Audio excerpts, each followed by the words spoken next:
Welcome. Hi. This is Joe Peters from MomFit with Joe Peters. Welcome to the Spanglish World Network and the Her Network on Singo TV channels 250 and 251. Please remember to download the Singo TV in the respective iOS and Android device stores. While you are downloading, make sure that you leave a comment. The app is free. Singo TV is also available in Google Chromecast, Amazon Fire, Fire TV, Roku, and Roku Stick in all smart TVs since 2016. And if you're here and you have any questions about motherhood, about raising your children, make sure that you follow me at Joe Unicorn Coach, like says in the bottom of my screen. I handle my social media, and if I don't have the answer, I will connect with beautiful experts like Rusty and Virginia to come as guests in the show so we can help you to win the marathon of life. Today, I am super excited to have Rusty and Virginia here. They are deep friends and they are amazing, wise women, the kind that we all need in our motherhood journey. Virginia and Rusty were raised by a mother, Mary, who has been around babies for a very young age. Mary was rocking cradle, singing to babes, supplying sugar rock suitors at roving pioneer style daycare homes. When neighborhood mothers drop off their babies, one with nurse mom and older children of the house care for them while moms went in wagons and slides into the town on errands, almost like in a movie. Mary understood babies and passed that awareness to her daughters. Their mothers say Rusty and Virginia's baby. Virginia, like her mother, practiced on cousins and other weird ones before Rusty, her baby sister, came along. Virginia had the last of the six babies 2.5 years before Rusty's son was born. The teaching continued. They were both always told, "You have such good babies." Virginia, with her six, heard that exponentially more often, finally becoming frustrated and returning. It was not like I stood behind the door of heaven only stepping for the good babies. Rusty watched Virginia communicate with her babies in the womb, push gently against her belly when they were too active at night, telling them it's time to sleep, and learn how much two-way communication with babies is possible. Her son never had to cry to have her needs met. And that made me think that when I was reading this, that cry is a signal that you already passed all the other signals. It's a too late signal. It's when the cops stop you and speeding. Their blanket babies went everywhere with them, even to meetings where they will play conveniently under blankets with their toys or nap. Is not baby whispering, is communication that is not verbal. Welcome so much. Thank you for being here. I would love for both of you to start sharing. We are going to be talking about communicating with babies before and after birth and communicating ways that they can listen and they can understand. And I would love for you to start this with sharing a little bit about the phrase that both of you pick. Every guest in my show is asked to share a phrase, and yours was, "Is never what was or is in your life that causes distress. Is what is missing and needs to be added. Let's get busy adding in it." Yeah, that's Virginia's passion for sure. And she's taught me so much about that. When our communication and just because Virginia and I talk about what's right for us, each mom and babe develops their own language. Yes, I learned a lot from watching Virginia, but whenever my son and I were a little bit off cue, it was a sign to me that I needed to do something and add something that I was missing from my own childhood because our inner child gets woken up all the time with our children. Virginia, do you want to add to that? Yes, when we have our babies, our own experience in the womb and as young children comes back to us, even though we may not be consciously aware of it. We're having those experiences or re-experiencing, and so, like Rusty said, it's very wise to know what we need to do uh, to grow ourselves, to heal ourselves, so that we can be there for our babies in a way that maybe our mothers weren't able to at that time in their lives. Yeah. And for me, I think one of the reasons why I can proudly say that my son didn't have to cry to have his needs met is just like what you were talking about, Joanna. The cry is actually like, oh, it's the police pulling us over. We've missed all the road limit signs and all the baby's cues of when they start gurgling in their crib when they woke up from a nap. And if we push it, if we let it go too long, then they might cry. They're frustrated. They feel alone or not heard. So Virginia would teach me to talk to them while I'm walking down the hallway to their room and to say, "Mommy's coming. Mommy just has to get your diaper ready. Oh, let's wash that face." And you know how babies love their face being washed. But talking to them, but it's not just the talking to them. It's then also then listening to what they're saying back to us. Like yesterday, I was on the phone where Virginia was grandparenting her great grandchild. Yes, I have over 40 nieces and nephews, and Virginia's given me most of them, not just my four other four siblings. But I heard the little one and I said, "Oh, he sounds pretty happy." And then I heard him sound a little bit more serious. I said, "Oh, he's getting a little more serious." So then she asked the brothers to go get the baby the water. Then he was fine again for a while.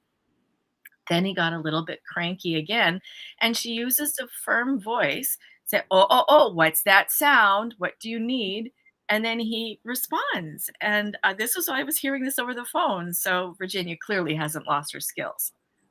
But one of the stories I love hearing Virginia talk about is when she had her own baby on her lap visiting at a woman's house, and he only had a spoon to play with. Virginia, remember that one with Jake? Oh, I love that one. It actually came up when I was talking to my son when he was 15.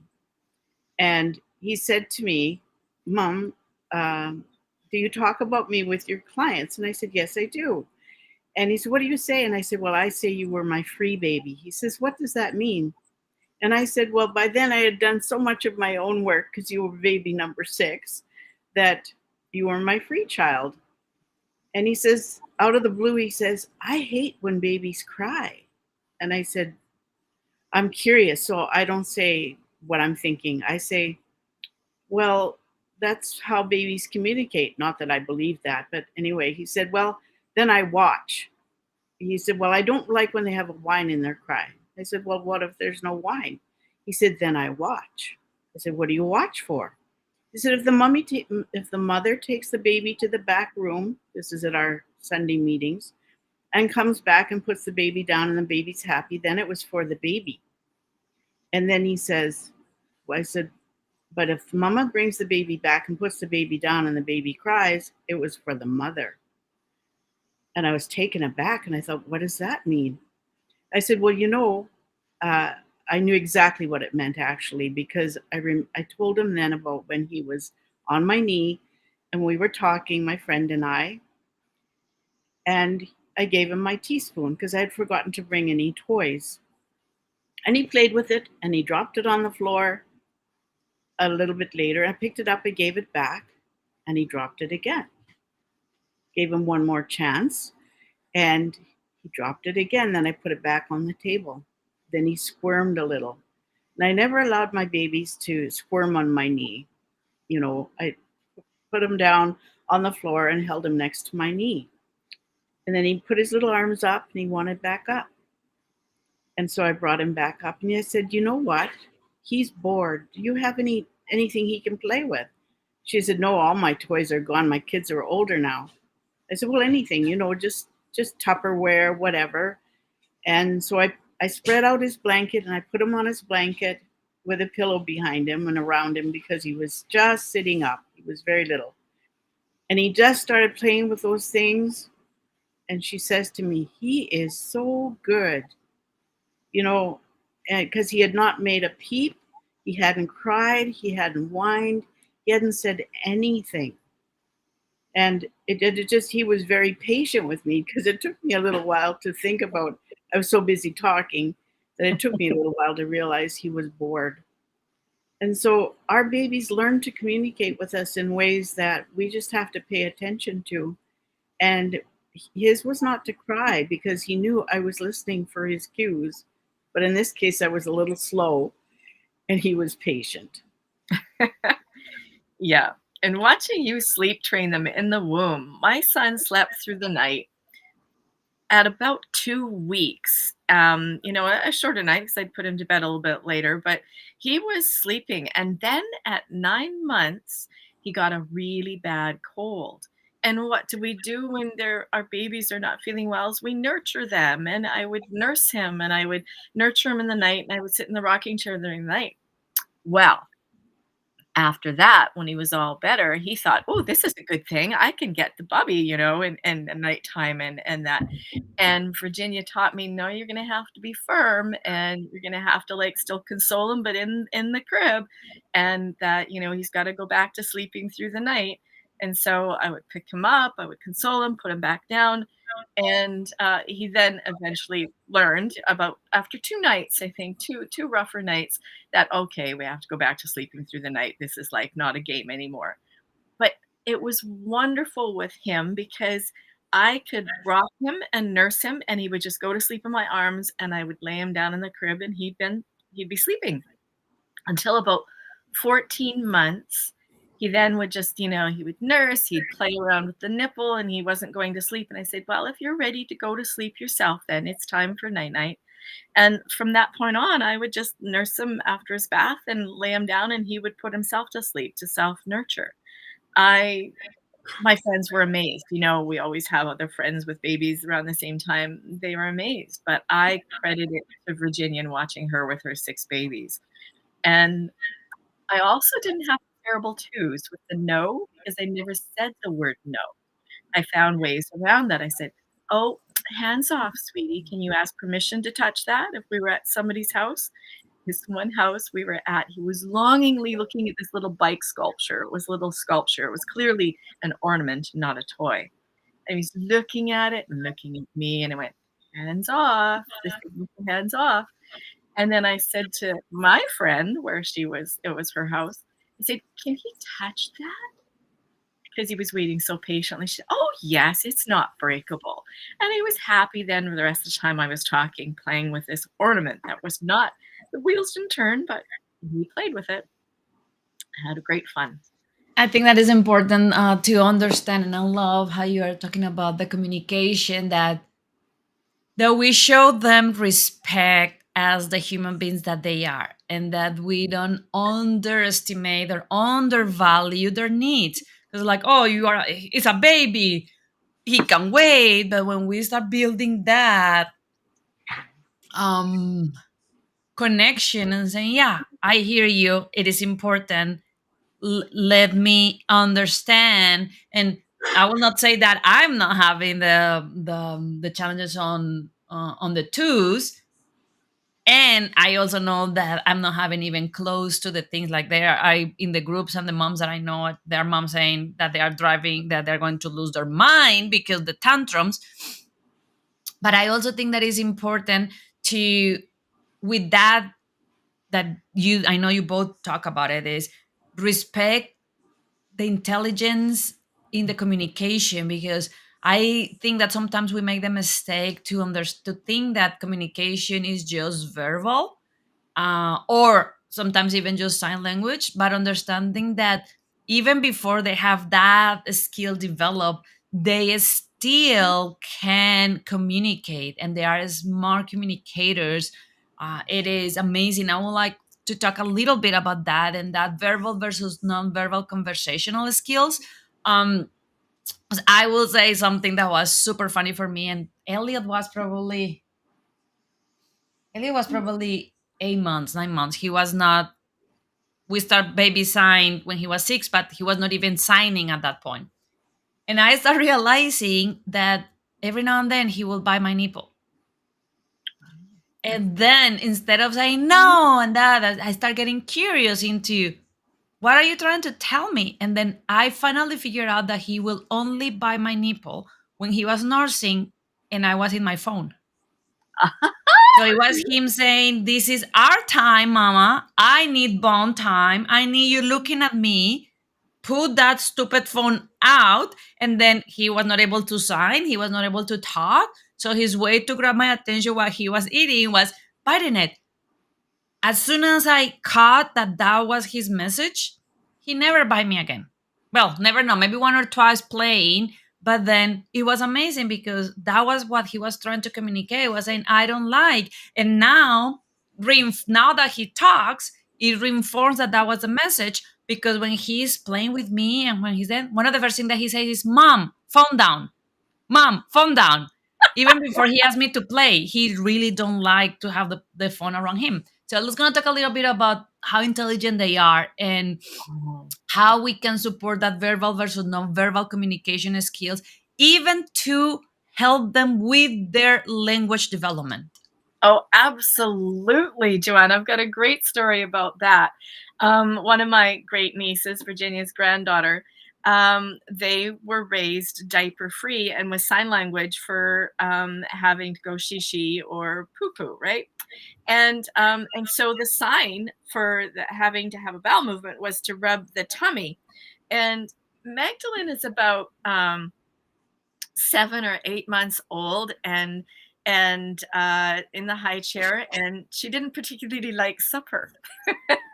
And so she gave the sign that she needed to have, the potty. And no, she had to be older because she was already quite mobile, but she wasn't talking yet. And so she would always like want all of the toys and the books around to be sitting on the potty, and she'd gathered all the books and the toys and sit on the potty, and she's sitting there happily playing on the potty, but nothing's happening down below. And her mama looked at me and went, "I've just been conned by a baby. I've just been conned," because she was smart enough to say, "Oh, I can get out of the high chair if I have to have a poop." And she's sitting there. But about the nonverbal cues, they're like Virginia, all those ones where Jake was so patient with her dropping the spoon. "Come on, I'm bored. I don't want to be on the floor. There's no toys down here. I want back up." And when she said that she didn't allow her babies to squirm, one of her daughters said, "I will not be treated as a jungle gym. If you want to bounce around in my lap while I'm talking, you can bounce around on the floor." But like, Virginia, you probably have a story about the nonverbal cues and what babies want with that. Well, they're like you were saying, Joanna. They're always giving us messages, and we're not always aware how to decipher them. I had a client one day, a mother, a young mother, and her daughter was still pre-verbal, and she would put her down for her nap, and then she would want her daughter would want her to stay there and hold her hand while she fell asleep, and stay there. And well, then she didn't get to do any of her chores around the house. And she said, "What do I do?" I said, "Well, take your daughter before you put her to bed, walk around the house, show her the dishes in the kitchen and that you're going to be washing the dishes. Take her to the laundry room and show her a pile of laundry and say, I'm going to be washing these clothes. And, show her what you're going to be doing. And then take her to a nap and say, now mommy's going to go do the dishes and do the laundry." And so her daughter was giving her cues, that she wanted to understand something or need to know. And, so it takes using your intuition like you did, Joanna, to figure out what your son was saying to you. And the very fact that you asked the question, you know, because we often don't ask the question about what they're trying to tell us. And because we think they're not really telling us anything except I'm fussy or I'm this, but they really are communicating with us. And her daughter was saying, I need to know where you are, Mom, when I'm sleeping. What are you doing? And so she when she did that, she phoned me up just absolutely shocked. And she said, Virginia, it worked. She was in awe that that's all it took because Yeah. her daughter wanted to know, where are you, Mom, when I'm sleeping? And I think Exactly. that is also take off that fear of, are you going to go away and come back? But if I already know, no, you're not going to disappear, you're going to be here or there. There is a beautiful question from Valerie in the live audience, and she's saying, very interesting. Does telling the baby in advance of the events make a difference? I will let the experts answer, but also before I want to, I will be a little goofball about it. And the way that I see it all the time is, do I need to tell my husband in advance about the things that are going to happen? Or I just jump and tell him, hey, get out of the door, we are leaving. Like I will probably do that 2 or 3 times before I have a really big fight with my husband. And go back into what we were saying before of acknowledging that they are humans Mhm. and they deserve the same respect. Is they are just tiny humans, but they are humans. And for me, it's Mhm. always, if I like, can you imagine if I will just get and put my husband into the shower, just take him out of the office and say, okay, it's time to take a shower, let's go. Like, I will No, not do no. that. So I will say like, hey, honey, when are you done working, or if, when you go out working, I would love to have a shower with you, can we do that? But that was just my feedback on what I'm trying to do with Elliot and how I always see it. And I am Yeah. a very strong person. If anybody do that to me, I will be fuming. Like if Oh, somebody don't have the gentleness of give me a heads up of, hey, this is what is going on, and then expect me to just drop everything and do that. One of the reasons why I divorced my family, but that is a story for another show. So Rusty and Virginia, what do you think on answering Valerie in how much make a difference to tell babies in advanced events, even from the womb, like Virginia was saying when she was telling the babies time to sleep? yeah. It certainly does, and Virginia's got a great story about that that I'll start off and let her finish. Is that one of her grandchildren that's named for her, little Virginia, and she prefers to be called Miss V now. And she would get so upset if her mom and her aunt snuck out. And her mom lost her breast milk partway through when she became pregnant with the baby sister. They were 11 months apart. And so her aunt took the drug domperidone and the herb fenugreek to be able to nurse baby Virginia. And so she had these two, bubby mums, and she had that, and she would be so upset if they snuck out. And this is pre-verbal. This is almost when she's just still crawling, pulling herself up to stand at the window. But as long as they were saying, okay, we're going out now, we'll be back in a little bit, you can stay with Unky and stuff, she would wave at the window calmly. But if they Mhm. snuck out or if they didn't tell her, oh, she'd have a little hissy fit. And then Virginia, one time they were out when little V was napping and you were there. Yeah, it was actually at my cabin on the farm here, and she was sleeping when they had to leave. So when V got up, she was looking around and she did not see them. And I phoned them and I said, "You're gonna have to tell her," because she was getting pretty upset and distraught. "You're gonna have to tell her that you had to go to town and you'll be back soon." Well, after that, she just went and played. So important to just communicate with them. And I remember also when my younger sister-in-law was going to work. Um, she had been home with her baby, and that was time for her to go back to work. And she was taking the little fellow to the babysitter, and she said, he's crying. I said, you know, "Are you going to go to work? Is that what you're going to be doing? Well, then you need to be solid and firm in yourself that this is what you're choosing, and then you have to convey to him that message that he's fine, you're fine, and he's going to have a great time, and you'll see him after work." To make sure that you communicate not just in the words, but also in your feeling, giving the security that the choice you're making is the one you're going to be making, and it's going to be the way life is. And not to apologize to him every day that he has to go to daycare. So many people communicate this is the way it's going to be, but they forget to add that solid security piece that this is going to be our life. And I've chosen somebody who's really going to do a good job of taking care of you. I'll see you after work. And so it is super important to think about all the ways to communicate, not just with the words, walking around showing, but also the feeling we have inside that gives I them think that solid feeling of security. I think that's really connected, Virginia, to doing our own inside work. If we have any abandonment issues from our inner child, we are going to feel guilty when we leave our child with the sitter because we're feeling like we're abandoning them. That message inside us is going to be absorbed by our baby. And then they are justifiably going to be upset when we're leaving them because they're picking up on our own feelings of abandonment and then they're feeling abandoned. So to have that firmness that, I'm going to work so that we can have some nice things at home and you've got a wonderful place to be and play with other kids, that solidity inside. And Joanna, Candy, right? Candy, we were talking last night about conscious parenting. And I loved what she said, because conscious parenting is a big term now that she's hearing a lot, raising a 7-year-old with her partner, with her roommate. And she said, conscious parenting requires that we do our own inner work, because what we leave unresolved will actually go to our children. And so it's so important we do our inner work, because that's part of the communication that each mom establishes with their baby. Each mom has their own language.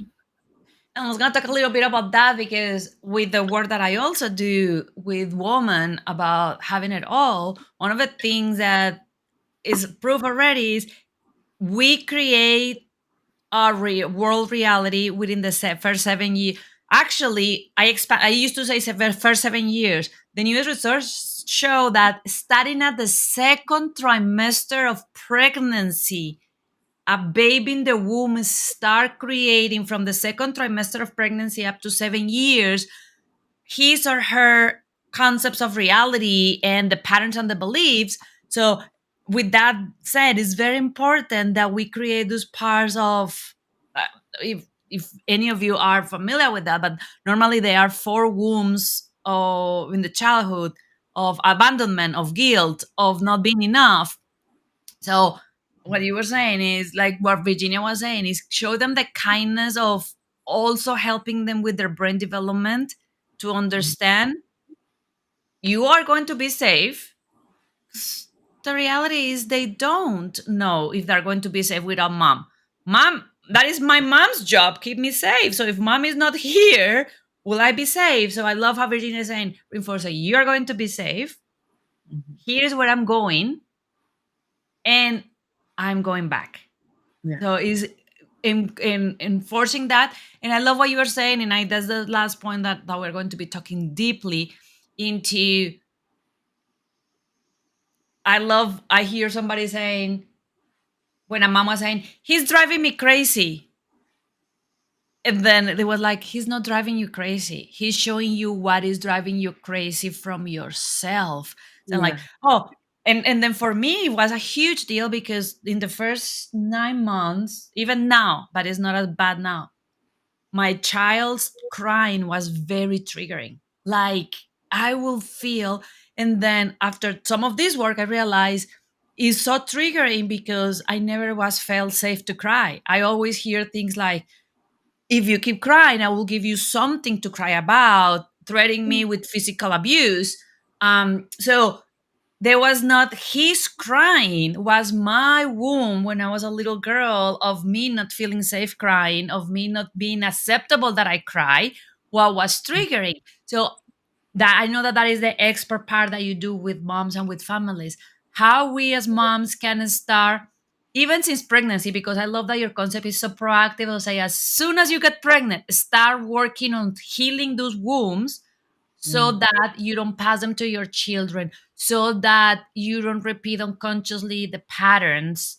And I will say, you know how much I work. I still, with all the work, sometimes find myself saying things and then say like, oh, and then having to repair, going and saying, I'm so sorry for this, baby. This was not okay.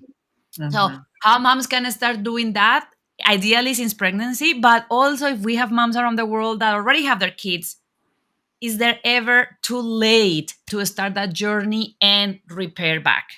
Oh, that's Virginia's expertise. It's never too late. Virginia, you've got that. No, it is like you're asking it. No, it's never too late, because I have a saying, last thing in, first thing out.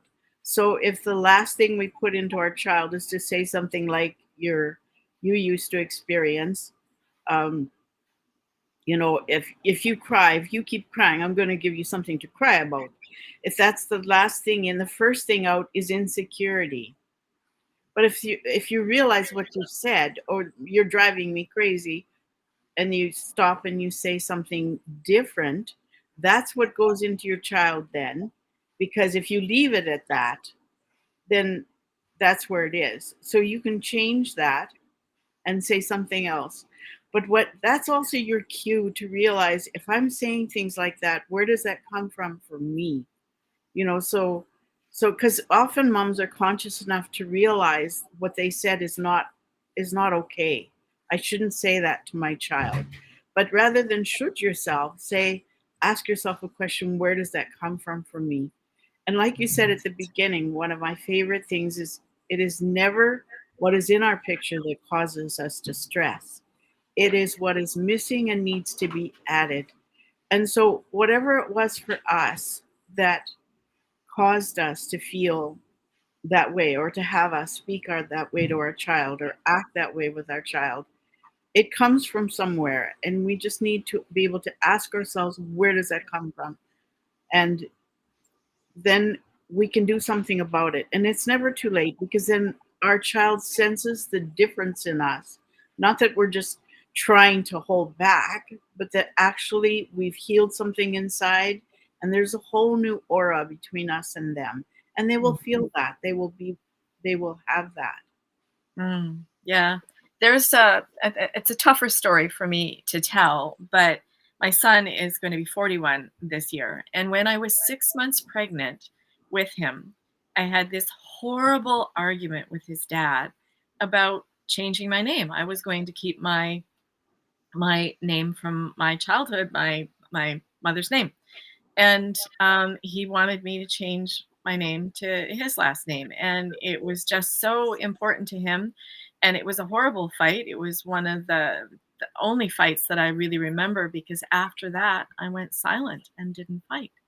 And I look back at some pictures of myself, and I'm looking like, wow, I didn't even know how to smile then for the camera. Now a camera shows up and it's like, I'm smiling. Passport pictures are very difficult to take now that they don't let you smile. But when my son was having a really difficult time, just a year or so ago, and Virginia pointed out, I wonder if he took on all your emotions that went underground, because he's very emotional, very emotional. So this difficult day that he'd had, he was down, and I said, "What do I do?" And she said, "What would you do if he was 10 years old again?" Because that was an anniversary of when he was 10, when some other things happened with his father. And I said, "I would go and find him." And she said, "Well, go and find him." So I went and I found him, and I apologized to him for that moment in the womb, and told him about that moment, that I don't think I had told him that story. And I said, what if at 6 months in my belly, in that trimester, you took on all my emotions? And this is why you are just so full of emotions and so full of anger that I stuffed down inside. And that was so unfair to you. And I should never have done that. I should have never saddled you with that. And I am so sorry. Let's go forward from here. And so we've had a couple other tough times since then, and his moods can still be a little bit dark now and then. But both Virginia and I, we live in this little, what his friend calls the hippie commune, because we're all on the same 80 acres. His uncle, his aunt, me, and his cousin. And we've all noticed a distinct change in him, that he's a little bit lighter. He's more involved.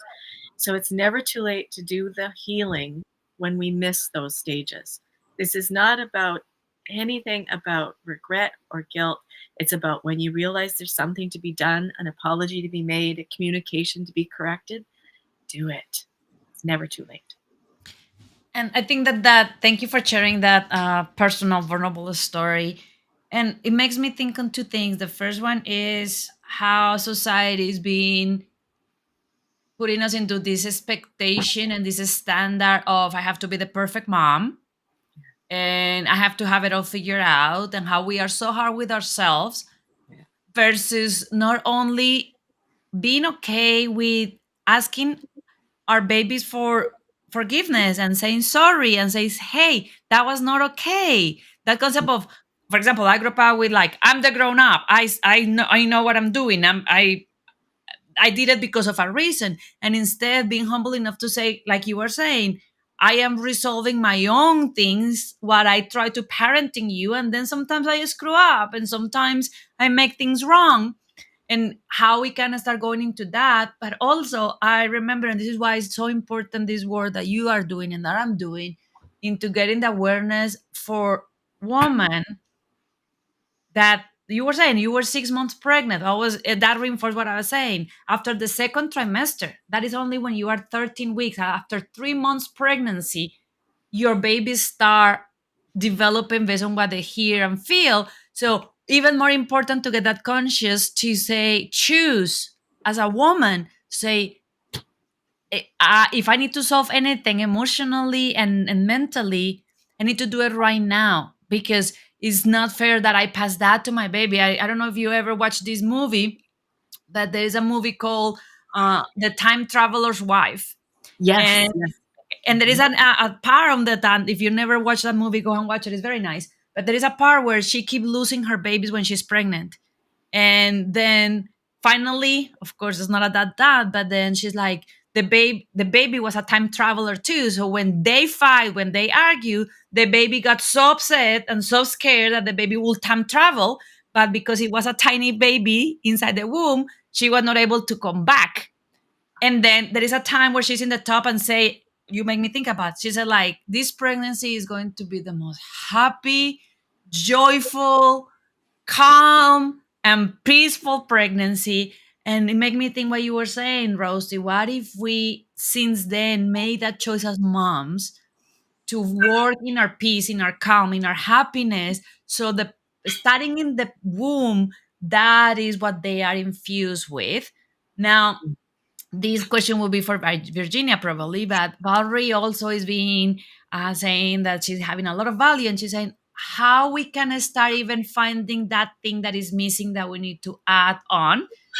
The long story is you need to reach out to Virginia and Rusty and work even deeper with them. But for people around the world, what are some of those first steps, Virginia, that we can start finding that thing that is missing?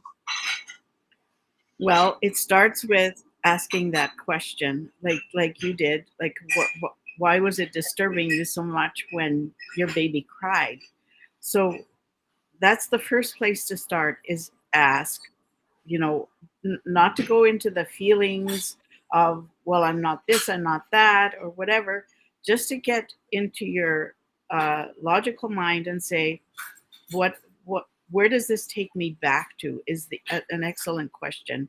And when you do that, your mind willingly takes you back to wherever it is that lies for you.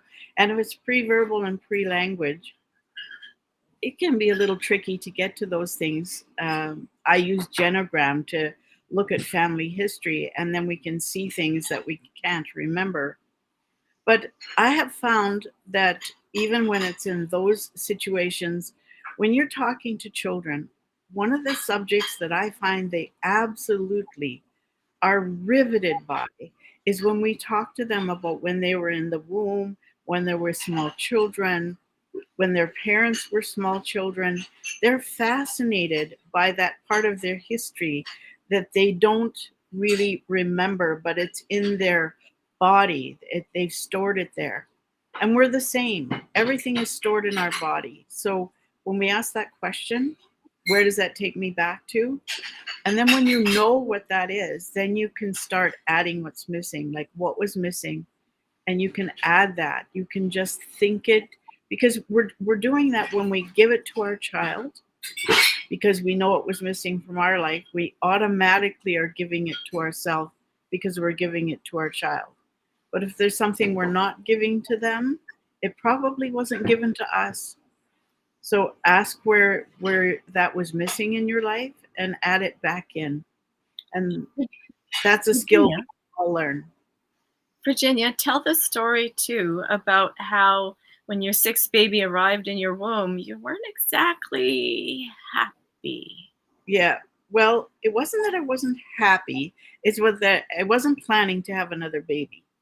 And when I got pregnant, I all my other pregnancies, I knew before I missed a period that I was pregnant. I knew instantly, pretty much. And I always welcomed the baby. I welcomed the what was growing and started to tune in immediately. But with my last baby, I didn't do that. I said he was the flu. I said he was this because I really didn't want to have another baby. I had 5 already. So when I did find out I was pregnant, I thought, oh, I have an apology to make. So I sat on my bed and I put my hands on my belly and I looked in the mirror and I apologized to the baby in my womb. And I said, it's not you I don't want. I said, I didn't want the work of another baby. But you know what? You're coming and I love you. How could I not love you? You're a little human being. I said, I love you already. I said, but I don't want the work of another baby. So guess what? We're going to have a great time together. You know, we're going to have fun and we're going to go outside and have fun. And we did. Like he was an outdoor baby. You could barely keep him in the house. He would put his rubber boots on and go out on the deck in the snow in the wintertime because we were so much outdoors when he was little. I'd throw him in his basket. Well, put him nicely, actually. And out we went. We were doing everything outside. Yeah. So, and there was interestingly, there was another woman at the same time pregnant. She did not want this baby because it was her, I think it was her 5th. She had 4 already. She did not apologize to her baby. And when that baby came, that baby, when it was on her lap, it would go like this. But as soon as the dad or the brother and the brothers and the sister would pick her up, she was engaged with them, but not with the mom. The mom had never apologized, never. She knew. She knew. That baby knew. Yeah. That is part of another show, but that is why it's so important, and that is why I think that we have such a responsibility as a society when we need to support moms that get pregnant, because the reality is, yeah, ideally we all should get pregnant when we want, but we have people that get pregnant after a rape. We have horrible things like incest. We have, and now world is crazy into taking away women's rights into choosing what is in their body. That's another topic. But we have moms of 6 or 7 that are having mental illness, that are having that issue. And that is why we as community, as woman community, need to have the responsibility of be there for moms. I actually was in the show last week talking with a mom of 6, and it broke my heart because she was saying, when it's the first baby, everybody's there. But when it's the 6th baby, you even barely had a congratulations. The reality is your body goes through exactly the same change, pain, sleep deprivation. Plus, you have another 5 that you have to take care of. When you had the first one, there was only you and that baby. So I think that as a society, we're also missing that. Now, it's amazing having both of you here. As we are closing the show, I would love for each of you to give me briefly, if you could have one advice, one topic for all the moms to be, and moms of children around the world, what that would be, that part of the wisdom of over a century of experience, between the two of you, and then how we can connect with you. Mm. Be kind to yourself. You know, it's all about being kind to yourself and knowing that your needs matter. I mean, you mentioned sleep deprivation becoming like normalized for parents. No, it doesn't have to be normal. And find help and find support. One of the ways that I did that when my son was a toddler and I was a single mom was that I actually got involved and volunteered with a group where other moms would come in and bring their babies, and I volunteered so that I could be part of that. The other moms paid, but then I volunteered to assist and tell stories and be part of the leading of the group so that my son could be there and take advantage of that. There are free resources out there, so find them and ask for help. You do not, like like Joanna, you say this is a marathon of motherhood. It doesn't have to be all alone. You can run it. You can have other people running beside you, and we can what do they call it in race car driving? Drafting. Running beside somebody, running behind somebody, running with someone. Find another mother and trade. And Virginia, go. Well, for me, it comes back to uh, always doing our own work. And uh, I did a lot of that as I was growing up with my children. And I say that because I was growing me, because through them, I was seeing the parts of me that I needed to work on, that I needed to heal, especially to heal. Like when I say work on, that sounds heavy. I want to heal. Healing is so magical because when we add our own healing, we're giving that to our children because that's the new person we become through that healing. So I encourage all moms to realize that you are as important as your baby, and your baby is as important as you. And it is not more one way than the other. And we have to put ourselves on an equal level. Yes, our children, our babies are helpless, and we need to be for them in those ways that they can't be there for themselves yet. But at the same time, what are we teaching them if we're only there for them? We must teach them also that we're as important, that we have our needs, so that they grow up knowing that they are as important as somebody else who has needs. And I love that way to close the show because I think you both are champions of this. That is, we teach more with what we do than what we said. And part of that is what you just said, Virginia, is I can try to teach my kids that their needs are important, that they need to speak up, that they need to take care of themselves. That if they grow up with a mom that, like Rusty was saying, never share her needs or that doesn't take care of her, they are going to repeat what they see us doing, not what they hear us saying. So thank you so much. Some of the audiences saying love the show. Thank you, Rusty, Virginia, Joe, for great information. Thank you for being here with us live. Now, before we close, Virginia, Rusty, if these women around the world are inspired by what you are saying and want to learn more from you and want to work with you and want you to help them to find what is missing, put that in, and heal that.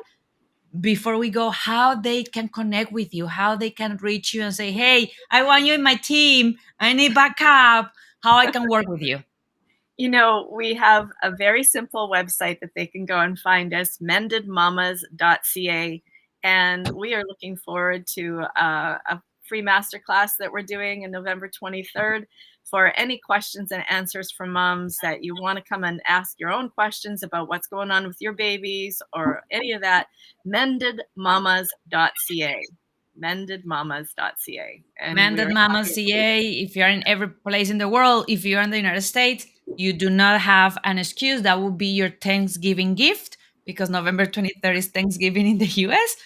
And I would love to say thank you because you are a proof that we can break the generational pattern and that with love and sisterhood and connection, we can actually change the world. Because I truly believe that the work that you did with your children and what they are now doing with their grandchildren and their grandchildren is building up into those second, third generation being emotionally healed beings that are going to really transform the world. We may not be lucky enough to see the world that we are transforming because it's going to take a little bit more. But I want to thank you for leading that work in your own families, in your community, and also helping moms around the world to do the same. This show can also be heard on the Spanglish Radio Network.